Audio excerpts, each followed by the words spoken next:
Hey guys, what's up Mustangs? Boo guy, I'm back to another hill climb with some new DLC cars, and this DLC is one of the best ones in recent memory. And we start off with, well, this. A Ram 2500 Power Wagon. Yeah. It's an interesting vehicle for sure. It also doesn't turn. As I have demonstrated. Has 400 horsepower, 4-wheel drive, which sounds good.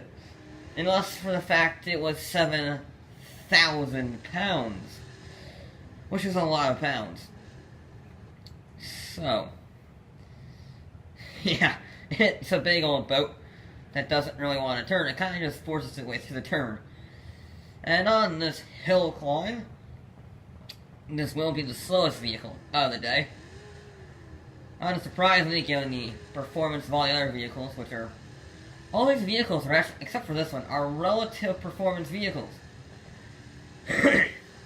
I mean, the Subaru 360, that wasn't... like, the last DLC had, like, the Safari and the Subaru 360. Those weren't performance vehicles at all.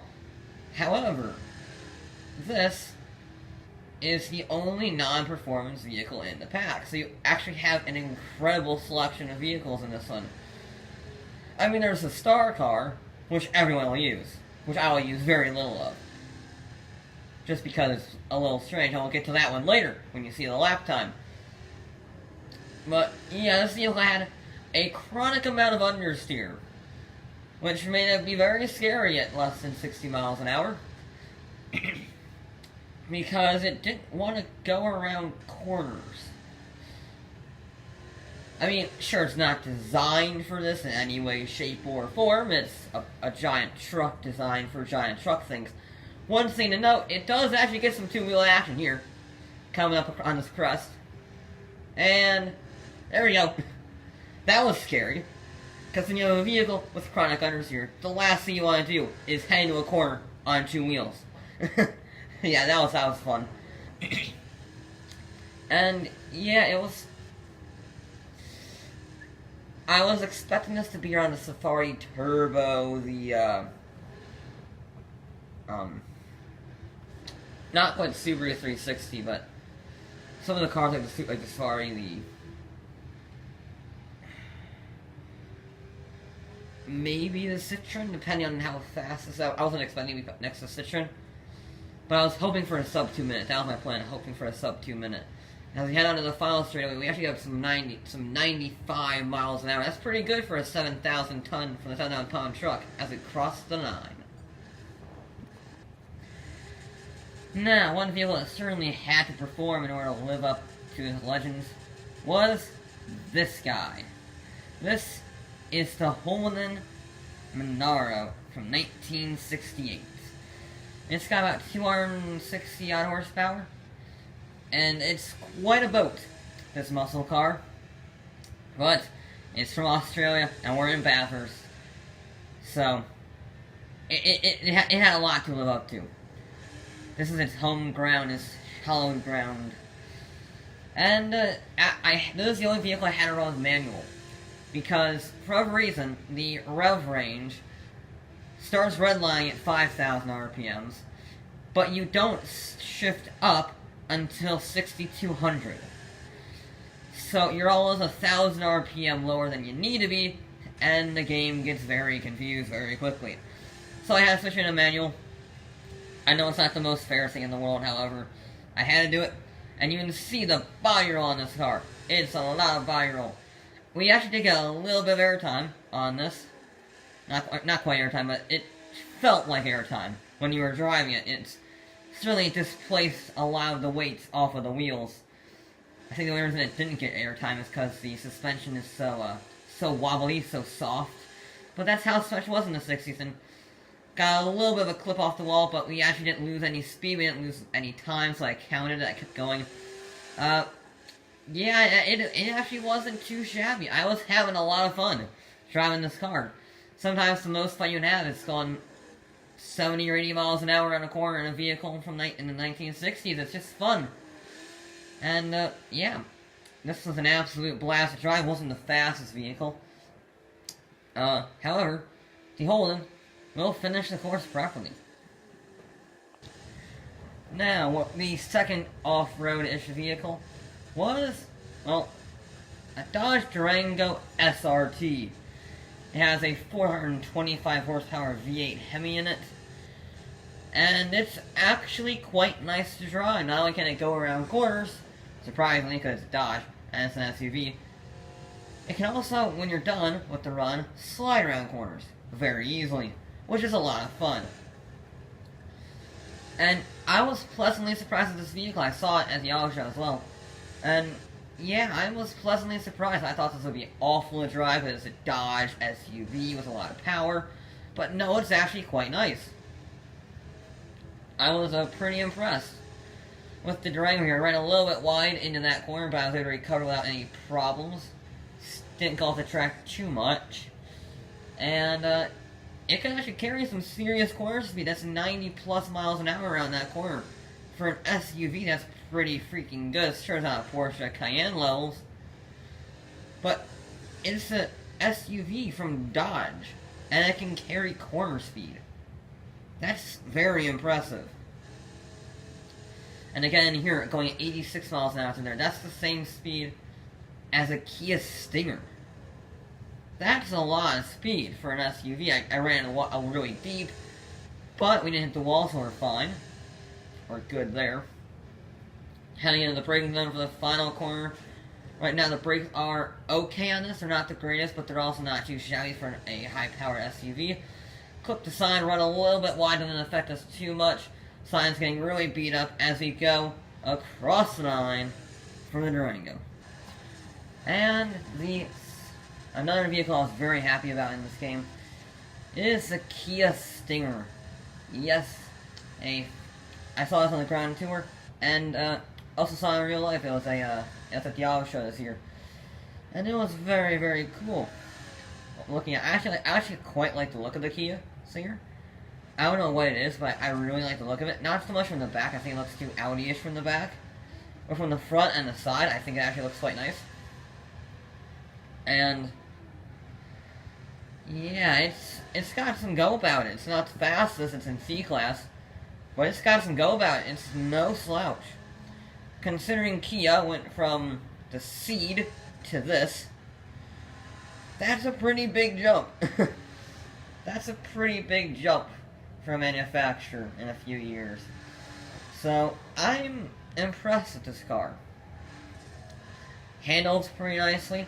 Has some decent speed about it. Has good brakes for the speed. It's not like the other It's not like the Audi RS7, which has fantastic speed, but then doesn't have the brakes to stop it. This has good brakes, good handling, good speed. It's good in every category. It's not great, but it's good in every category. So it's a very good all-around car. I can imagine you would build this thing up to be a beast around the corners. But yeah, overall, pretty solid vehicle as we head around the final corner. Very good line through there. Clip the sign, but whatever, didn't cost us any time to stay on the track as we go across the 9. Rounding out the podium is the Audi TT RS race car. However, this vehicle is already going to be good based on a few things. First off, well, it's a race car. It's going to be fast.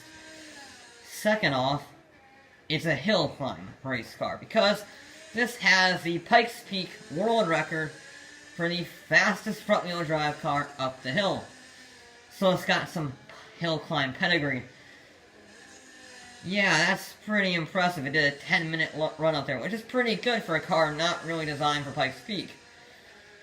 There is one thing that might be hindering it, which is the power. This is the least powerful car here at just 380 horsepower. However, the handling is fantastic. That was flat out through that section. 123 miles an hour was held through there. That is one of the fastest speeds I've ever seen in the history of all the cars I've driven. That was so fast, I nearly turned in too early and hit the wall. It's got crazy amounts of grip. It's one of the best handling vehicles I've ever driven, especially for the speed, because sometimes it can be quite twitchy, but no. This turns, and it goes. Once again, clobbering the sign. Yeah, the sign's not having a good day. As the Audi crossed the line, ridiculously fast vehicle. I absolutely love it.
Second place for the day will be a road car.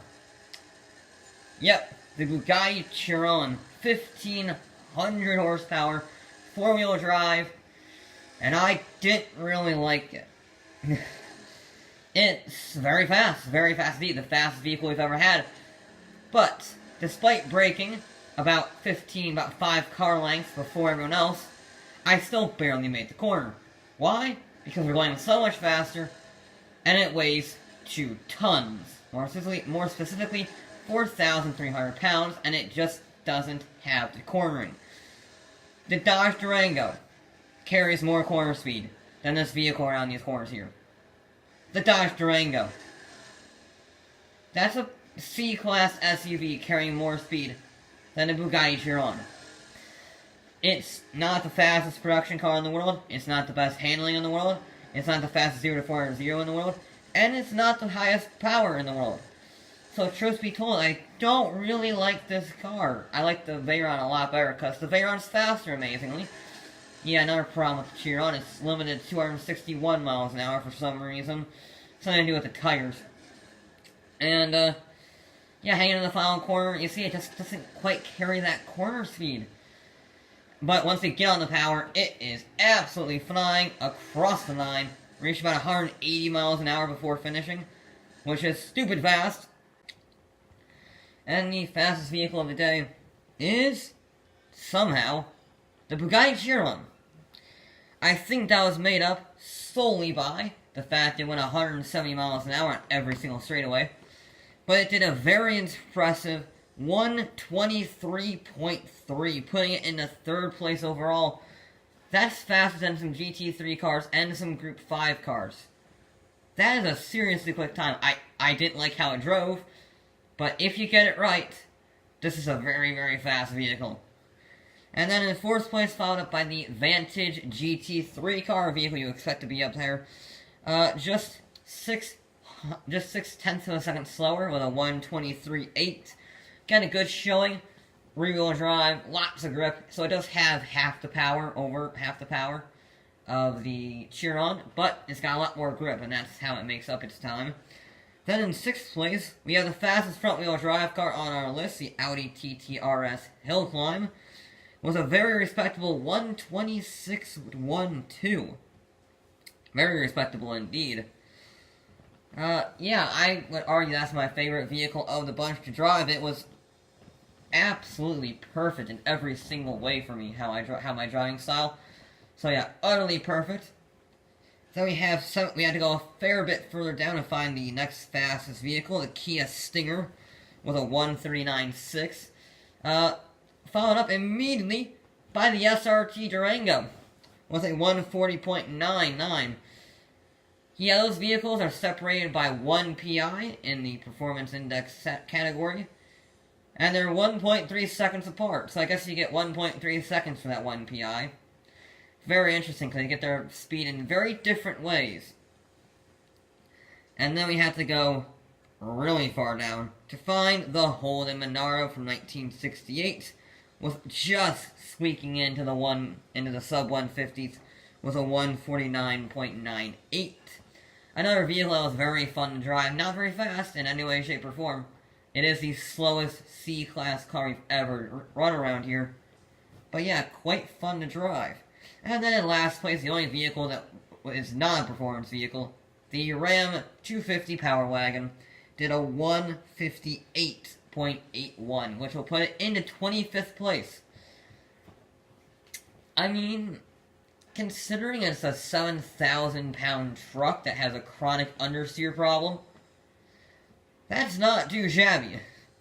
That's not too shabby at all for breaking the 2-minute mark. So yeah, that was an interesting result. I thought the Vantage would beat the Chiron based on how the Chiron was terrifying and off around the corners. But, hey, you know, 1,500 horsepower propelling you out of every single acceleration zone does certainly make your time very, very quick. But that is it for this episode of Forza Motorsports. I'll be back with more.